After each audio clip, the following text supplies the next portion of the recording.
Nyt ollaan Dublinissa Malahidessa. Malahide on pikkasen matkaa Dublinista pohjoiseen päin. Rantapaikka. Aikamoinen turistipaikka sinällään se. Ollaan siellä asusteltu ja käyty tuolla Dublinissa tänään ja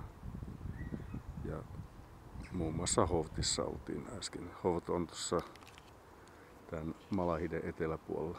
Yksi semmoinen Malahiden nähtävyys on tää Malahiden linna ja sen puisto.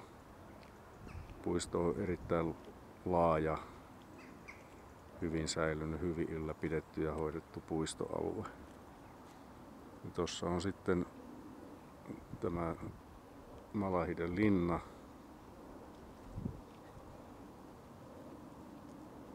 Näkyy täällä.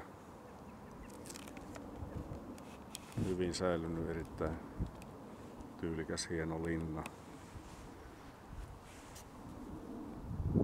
Se on edelleenkin asuttu ja käytössä oleva. Siellä on Pienoisrautatiemuseo muun muassa.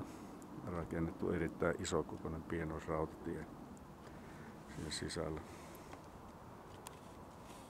Torni on tuossa, muistuttaa hyvin paljolti vanhaa Puijon tornia.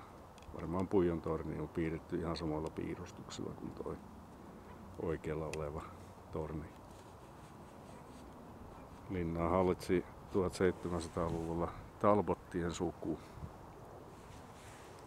Sinällänsä erikoista, että suku ottaa henkilöautomerkin nimekseen. Sitä mä oon aina ihmetellyt.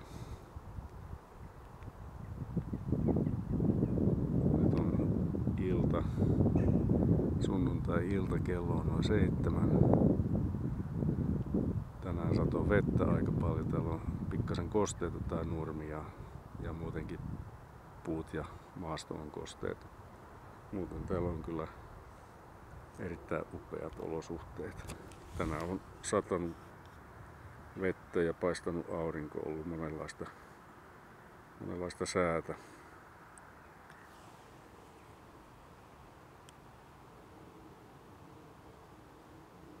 Puisto on hieno.